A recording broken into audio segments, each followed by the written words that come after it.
வணக்கம் நண்பர்களே, எல்லாரும் நல்லா இருக்கீங்களா? சமையல்னாலே ஒரு சந்தோஷம்தான். ஆனா சில நேரங்கள்ல திடீர்னு காய்ச்சல் சளி உடம்பு சோர்வுன்னு வரும்போது சமைக்கிறதே ஒரு பெரிய சவாலா இருக்கும். இப்படிப்பட்ட நேரங்கள்ல நமக்கு ஒரு கை கொடுக்கிறது தான் இந்த சூப்பரான சுவையான அதுக்கும் மேல ரொம்ப ரொம்ப ஆரோக்கியமான கருவேப்பிலை மிளகு குழம்பு. இது வெறும் சுவைக்கு மட்டும் இல்லங்க, முக்கியமா காய்ச்சல் சளி சமயங்கள்ல உடம்புக்கு ரொம்ப நல்லது. அதோட ஒரு ஸ்பெஷல் என்னன்னா, இது 3-4 நாட்கள் வரைக்கும் கெடாமலும் இருக்கும்.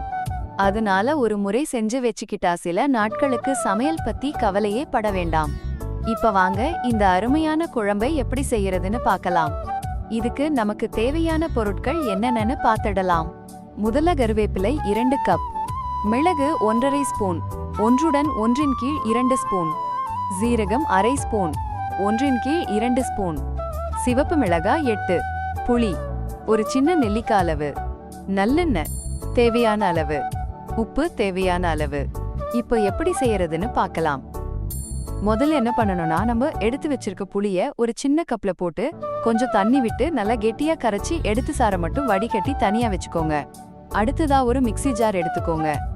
அதுல நம்ம எடுத்து வச்சிருக்க சிவப்பு மிளகாய், மிளகு, சீரகம், அப்புறம் 2 கப் கருவேப்பிலை இதெல்லாத்தையும் சேர்த்து தண்ணி விடாம நல்லா பொடியா அரைச்சு எடுத்துக்கோங்க. ரொம்ப நைஸா அரைக்க வேண்டாம், லேசா கொரகொரப்பா இருந்தா இன்னும் நல்லா இருக்கும். இப்போ சமைக்க ஆரம்பிச்சிடலாம். ஒரு கடாய் எடுத்து அடுப்புல வச்சு அதுல ஒரு 2 டேபிள் ஸ்பூன் நல்லெண்ணெய் ஊத்துங்க. நல்லெண்ணெய் சேர்க்கும் போதுதான் இந்த குழம்போட சுவையே கூடும்ங்கிறது என்னோட டிப்ஸ். எண்ணெய் காஞ்சதும் கடுகுளுந்தம்பருப்பு சேர்த்து நல்லா பொரிய விடுங்க. பொரிஞ்சதும் நம்ம அரைச்சு வச்சிருக்க மசாலாவை ஒரு 1/2 கப் தண்ணியில கரைச்சு இந்த எண்ணெயில சேர்த்துக்கோங்க. அப்புறம் ஏற்கனவே கரைச்சு வச்சிருக்க புளிக்கரைசலையும் தேவையான அளவு உப்பையும் சேர்த்து நல்லா கலந்து விடுங்க. இப்போ இந்த குழம்பு நல்லா கொதிக்கணும்.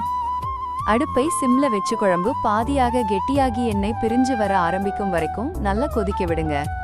அப்பதான் குழம்போட சுவையும் மணமும் கூடும். அவ்வளவுதாங்க, நம்ம சுவையான ஆரோக்கியமான கருவேப்பிலை மிளகு குழம்பு சூப்பரா ரெடி ஆயிடுச்சு. இது சாதத்துக்கு மட்டும் இல்லாம இட்லி தோசைக்கும் அருமையா இருக்கும். முக்கியமா இது 3-4 நாட்கள் வரைக்கும் கெடாம இருக்குங்கிறது தான் இந்த குழம்போட ஸ்பெஷல். நீங்களும் கண்டிப்பா உங்க வீட்ல இந்த குழம்பை செஞ்சு பார்த்துட்டு எப்படி இருந்துச்சுன்னு கமெண்ட்ஸ்ல சொல்லுங்க. நம்ம சேனலை மறக்காம சப்ஸ்கிரைப் பண்ணுங்க, கூடவே அந்த பெல் ஐகானையும் அழுத்துங்க. அடுத்த வீடியோல சந்திக்கலாம். நன்றி.